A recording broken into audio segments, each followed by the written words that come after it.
is certainly my pleasure to introduce to you Jason Harris. He's considered a leading expert and thought leader in leadership and trust. His experience is vast in leadership and out of the cockpit of mobility and special operations aircraft all around the world. Sit back and enjoy your time as he will take you on a high flight journey today. Over the last 22 years, he has honed his skills starting as a cadet at the United States Air Force Academy to leading combat missions as an Air Force mobility and special operations pilot, amassing more than 2,000 combat hours over more than 430 combat sorties around the world. Jason is an internationally qualified pilot where he enjoys piloting commercial jets around the world for American Airlines. He has flown more than 4,500 hours as an Air Force pilot and as an international airline pilot.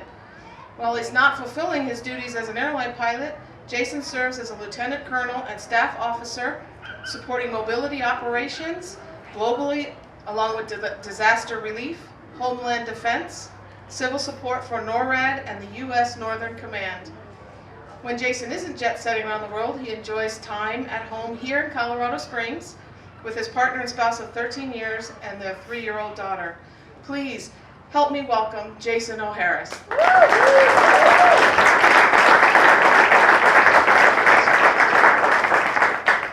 How's everybody doing today? Good. Sweet. So if you ever want to be nervous and you're told you're going to speak and you ask the group, how was the last speaker? And they say, well, the last speaker didn't show up because they went into like diabetic cardiac arrest or something crazy like that. Kind of get you a little bit on edge. And then the other thing is trying to fight away the bees or wasp or whatever so I don't go into some kind of prophylactic shock. So thank you for having me here. So as Christine said, I'm an airline pilot, and a lot of times people, the first thing they ask when they find out I'm an airline pilot or when they walk across the cockpit of an airliner, they look up there and they see all those buttons and they go, oh my God, that is a lot of stuff. That is a lot of buttons. And then they say, do you know what they all do? And then do you know how many there are? Well, there's over 540 buttons, knobs, and rheostats in the jet that I fly for American Airlines. That doesn't include the circuit breakers. And the neat thing is that I only need to know where the important ones are. I don't need to know where they all are, right? So no, I don't know what all the buttons do, and I just happen to know how many there are because I decided to count them one day because I got super bored. So if that tells you anything about your speaker, good luck. The other thing that's kind of cool being out here with you guys today is that I got a chance to fellowship and talk to a few of you guys and learn a few things. And I have a newfound appreciation for what you all do here in El Paso County with the Community Outreach, Community Services Department. So I want to just say thank you to all of you for what you do, because I did not realize that it was okay for me to stick my hand under that little contraption on the bare trash cans, because I've had way too many bad jokes played on me. And I just knew there was going to be something under there. But then some of the gentlemen here explained to me that you guys actually clean these things every single day. That's beyond impressive. So thank you for what you guys do here in El Paso County to serve the near 1 million residents in El Paso County, to also service that $360+ million budget for El Paso County. So today I want to spend some time talking to you guys a little bit about leadership and trust. And I hope that I remember to come back and tell the leadership here the importance of what you're doing, because it's being noticed. So as I talk to you a little bit about leadership and trust, I want to share with you guys a little story about things that have happened to me, and tell you guys a little bit about people that have trusted me, people that I have trusted, that have trusted my leadership, and I've had to trust them to be leaders when it was time for them to be leaders. But then also how those people were superheroes and giants for me. Like many of you are in El Paso County, each and every one of you here are superheroes and giants. And each one of you are setting examples for somebody on your team, somebody in the community, someone in your home.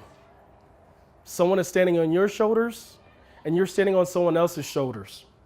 So sit back, and hopefully I'll share a few things with you that make a little bit of sense and help you as you guys go throughout this day.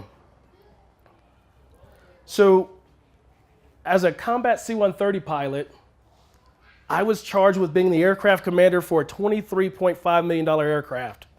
I'm sorry, this mic is completely cramping my style. Can you guys hear me?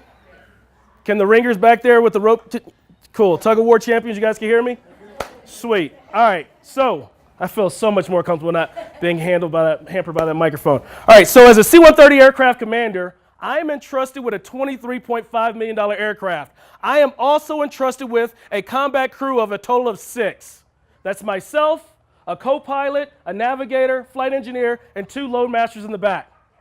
In the back of that aircraft, we could be carrying any number of things. Our combat loadout weight is 150,000 pounds. 150,000 pounds, 155,000 pounds if we're combat loaded. Locked, ready to rock and roll.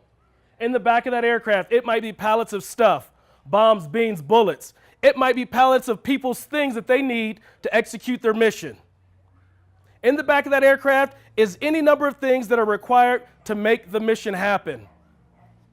Up front, I'm the aircraft commander. I'm the guy who's in charge of the $23.5 million aircraft, or at least I think I'm in charge. But interestingly enough, in the back of that aircraft, those 2 loadmasters I talked about, they're the ones who are in charge. They control more than 80% of that aircraft. 155,000 pounds, $23.5 million aircraft, they control more than 80% of that aircraft. So who's really in charge? I think you guys kind of got who's in charge of that aircraft in all honesty, right? So it takes a lot of trust. So here we are coming back from a mission, long, hard day. We sweat all day. We've put a lot of time and energy into what we've had to do. And we've got one last load to put on the ground in our destination. We're flying into Baghdad. It's a no-fail mission, and our job is to ensure that aircraft gets on the ground safely. And as we're flying in, we're doing our descent, we do all our combat checks, everybody gets their helmets on, puts their visor down, get a look at visor check, get a comms check. I want to hear Zach's voice in my left door. Zach, check in. Roger, load 1's in. V, check in. Roger, sir, load 2's in. I'll tell you a little bit more about Zach and V in my back doors in a moment. We start running through all of our checklists for the combat entry checklist, combat descent checklist. As we get everything in order, everybody's got their helmets on, we do a comm check, make sure that everybody is good to go. It's time to descend into Baghdad. As we're on descent, we call it a control tower. Hey, control tower, we've got Black Cat 41 inbound. Gonna be doing a full stop to the south. Roger, Black Cat 41, you're cleared inbound, full stop on the runway to the south. Everything is going great. It's time to land. It's the end of the day. You guys thought your grading stopped when you guys got out of high school or when you guys got out of college? But you guys have all been on airplanes, right? Has everybody here flown on airplanes? You guys have all graded the pilots? You guys had the landing where you thought it was like a Navy guy landing, where you felt like your spine compressed about 2 or 3 inches? Did a little check to see if the dentist's work was good to go, right? And then you guys have been on the airplanes where the landing was just so smooth and so sweet. There was no compression of the gear struts at all. You didn't even realize you're on the runway. Well, that's what I got to process when I'm getting ready to land. Here it is, I'm going into Baghdad, a combat environment. There's people in the back still. I got cargo in the back, and I'm still being graded. And I want to make the most perfect landing I've ever made in my life. Because that's the way I look at every single landing. Every opportunity to land this airplane. So we're on short final. Hey, Black Cat 41, you're cleared to land, runway 23. Roger, Black Cat 41, clear to land, full stop. As we're coming down, everything is looking good. I'm starting to bring the power back. We're a few feet off the runway. It's looking great. I'm feeling really, really good about now. And right about that time where I feel like it's going great, all I hear is, go around, go around, go around. Immediately, I pull the nose back. Okay, nose of the aircraft back, 7 degrees, nose high, full power. Okay, cool. Flaps 50, cool. Okay, climbing away. Pause rate, gear up. Okay, as we're climbing away. All right, what the hell is going on? I don't know what just happened. All this stuff is going through my head. I have no idea what just happened. Zach in my left door just told me to go around. Immediately, I'm climbing away. I've got the aircraft 7 degrees nose high. I've got full power to the aircraft, and I'm climbing away from the ground. Tower, Black Cat 411, correction, Black Cat 41, we're on the go, climbing runway heading 2,000 feet. Roger, Black Cat 41, state nature of emergency, souls on board, fuel on board. Standby, souls on board, fuel on board, negative emergency, stand by. We climb to 2,000 feet. As we climb to 2,000 feet, get the aircraft deconfigured, now we can calm down. It's at this point that I've got to process what just happened. It's at this point where I look back to the crew and I go, crew check in. Why did we go around? At that point, Zach chimes in and goes, hey, pilot, load. Yeah, go ahead, load. Hey, pilot, prior to touchdown, I saw a 5-foot berm that you couldn't see out the front. Now, keep in mind, in the back of the aircraft, my two loadmasters and my left door, my right door, they serve a purpose that you can already figure out. That purpose is to keep us safe. That purpose is to load the aircraft. Additionally, when we're in the combat zone, they're looking out for threats. Not just threats of rockets and AAA fire coming up at the aircraft, but they're looking out for threats such as that 5-foot berm that I could not see. And it's at that point where Zach explains to me, sir, there was a 5-foot berm. Had you continued that landing, we would have crashed into that berm. Had I continued that landing, we would have cartwheeled down that runway. We would have put our lives in danger, the 6 of us, that $23.5 million aircraft, which pales in comparison to the value of the 6 lives on board, not to mention the countless lives across the runway that we could have possibly endangered had I not followed what Zach said. See, the point here is that at that moment when Zach told me to go around, when my loadmaster said go around, I had a choice. Many of you all, you have a choice when you're loadmaster in your organizations. That person who's the youngest person, that person who might be the lowest ranking, the newest person on your team, that person who might have the least amount of education, that person who might be from a different part of the country than what you're from, that person who you have absolutely nothing in common with, and you're sitting up in the front kind of like I was, of that $23.5 million aircraft as the aircraft commander. I had a choice to respond to Zach. I had a choice to react. Actually, no, I had no choice. I was obligated. Why was I obligated? I was obligated to listen to what he had to say because our relationship was built on trust. See, the moment we were assigned as a crew, Zach trusted me to lead him. V in the other door, she trusted me to lead her. People that are working for you all, they trust you to lead them. And see, that trust, it goes up the chain of command and it also goes down the chain of command. See, at any given time, Zach knows it and V knows that I have their best interests in mind. And at any given time, they know that I'm going to do what is required to save their lives. We have this mutual trust. So let me ask you guys here right now with your teams. You guys have some phenomenal teams. Veteran Services Organization, Parks, pre-trial. Thank God I'm not getting arrested, and thank God I don't have to do community service in these parks. But what kind of trust do you all have in your teams? Can you guys trust if your life is on the line? See, right now you guys are probably looking, going, well, you know what? You're talking about combat, you're talking about somebody's life, and all this stuff with this big airplane. But let me let you guys in on a secret. People's lives are at stake with what you do. You don't believe me? Someone loses their job today on your team?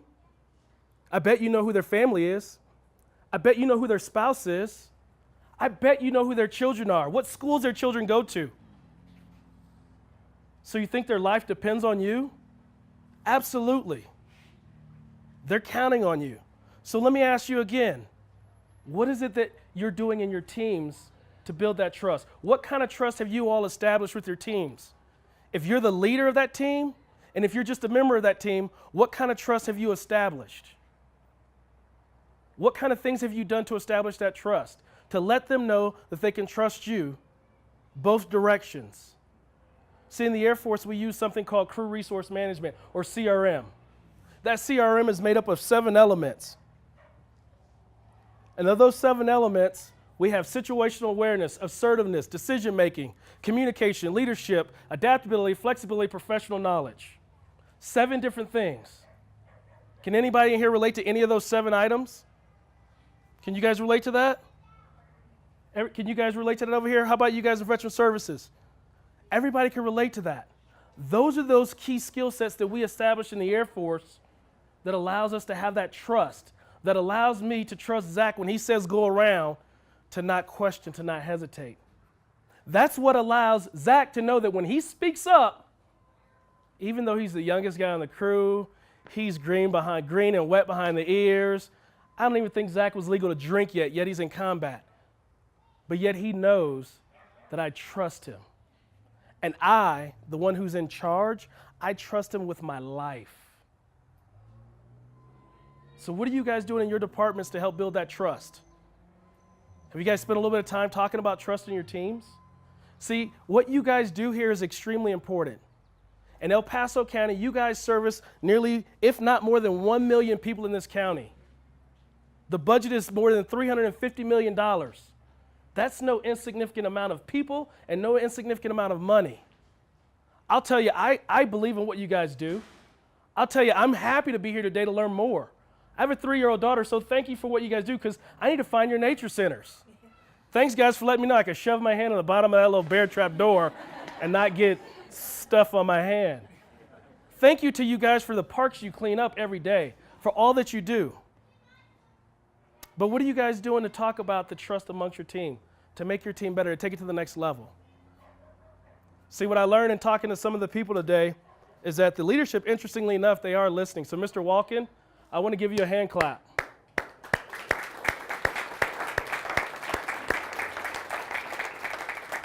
See, one of your folks, I asked about what they expected. And beyond being told that I'm the first speaker because the last speaker had a diabetic near collapse or whatever, but beyond that, what they said was that the leadership is listening. What they said is they asked for something different, and they're getting different. So thank you. So to everyone else, what are you doing to listen to those folks on your team? Okay, so let me just tell you guys a little bit more about myself and why this is important to me. See, more important to me, that Loadmaster, the reason why I tell that Loadmaster story is because I am indebted to certain people in my life. I am indebted to people who took care of me. I am indebted to people who trusted me, people who led me, and people who I was able to trust. See, there was a time in my life where there was misplaced trust, where I sat with my uncle at 7 years old in a crack house in Oakland, California. It was pretty crazy misplaced trust, but he got me out of that place. That uncle is one of my most trusted confidants at this point in time, now that he's gotten himself out of selling drugs. See, growing up in Oakland, California, I was exposed to drug selling, drug dealing, prostitution, you name it, I got exposed to it. And it was the people along the way in my path that made a difference. From my middle school counselors, from my middle school principal who actually sent me to alternative school not once but twice. You guys kind of see why I'm glad that I'm not in your system now. I was probably destined for that. But there were people who took me under their wing and who trusted me, people who helped me. From the time when I almost didn't make it through the Air Force Academy because I was on the dean's other list. You guys know, you got the dean's list? He's got another list. I was on the other list for 6 out of 8 semesters. But there were still people who trusted me. And there were still people who found something in me and saw something in me to help to lead and guide me. When you guys have your teams out there, understand some people, this is a middle stop. This is a middle ground.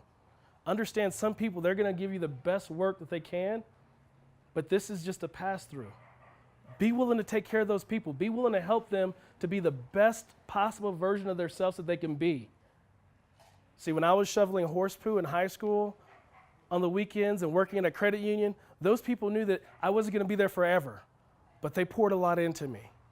When I was at the Air Force Academy and almost getting kicked out, those people poured into me. They trusted me and I had to trust them. In your organizations and your teams, what are you guys doing? I told you about those 7 skill sets. The other side of building trust in your team is getting to know your people. See, if it wasn't for that lieutenant colonel when I was a cadet at the Air Force Academy, getting to know me, I would have probably gotten kicked out for academics.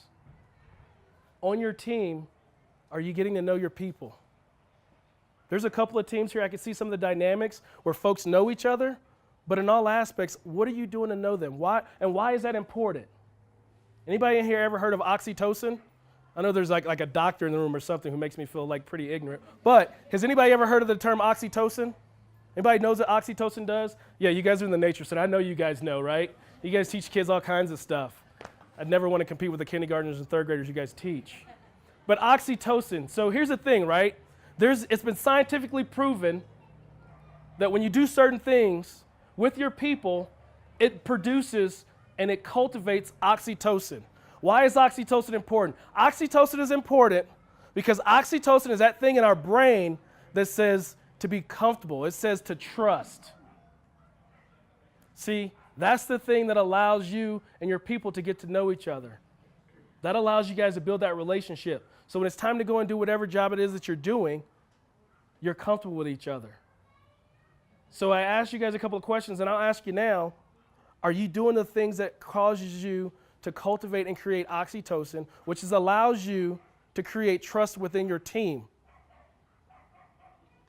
Have you guys given any kind of thought to that? If I leave you with nothing today, I want to leave you with the idea of building trust in your teams. Take your team from here to the next level, right? Sometimes we think that what we do doesn't matter. It really does matter. See, for me, as I told you why I care about this topic and why I talk about the story of the Loadmaster, it's because a lot of times I, the pilot, I get the glory, right? Mr. Walken probably gets the glory. There's some other people in this room that probably gets the glory. How many times you guys get the glory for cleaning up the parks? On an average week, not very much. Thank you. Thank you. Thank you.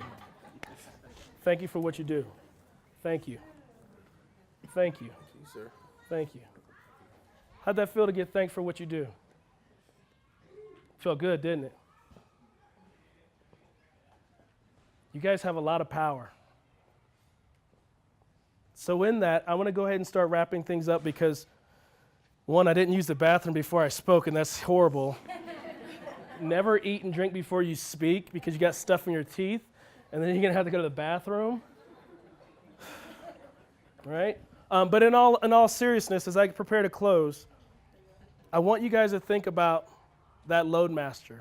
I want you all to think about that person who may not get the glory, who might not get the shine, who might not be recognized for what it is they do on a daily basis. Those are the people that in my mind and in my heart, they are the average, everyday superheroes. Those are the people that really matter because they do things that matter. They make things happen. Those are the people who are the giants that I want to look up to. In your organization, who are those superheroes and who are those giants? And for every one of you, there is somebody that is your superhero and your giant. There is someone's shoulders that you're standing on that have made you who you are. So I want you to reflect on who that person or people are for you. And I want you to think about the people in your organization, on your team, and how they are a giant and a superhero in their own way. I want you to think about the shoulders that you stand on, the shoulders of the giants and superheroes that you stand on. And as you continue to move forward in your job, I want you to think about stepping forward and being that giant and that superhero that someone else can stand on their shoulders. Because someone is looking to you and wants to stand on your shoulders because of the giant and superhero you are for the job that you do for El Paso County and the 1 million citizens of El Paso County. Thank you.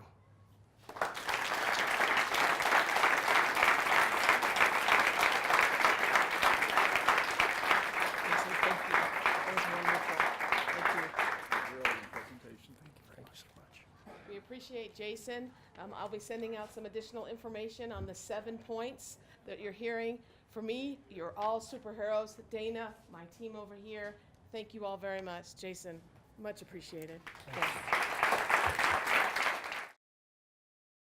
I think the speaker was wonderful. He gave me a lot of insight on thinking about the roles that we actually play, not only in our professional life, but our home life. And so it's a matter of thinking about what we give out to other people. It was great, very encouraging, good to hear his stories and how we can relate them to our everyday life and jobs, teamwork, giving thanks to people, making a difference in the community. It was just a really good talk. I thought it was really moving, just a really great speech. I think particularly in this community, when we hear from someone like a veteran, what they've gone through and how that can translate into our everyday life, I really think it resonates with a lot of people here, and it's a moving thing to hear. I'm looking forward to seeing those 7 points in writing so that I can keep them in my brain and have them at the forefront of my mind as I go forward with new staff training and even training with my volunteers as well.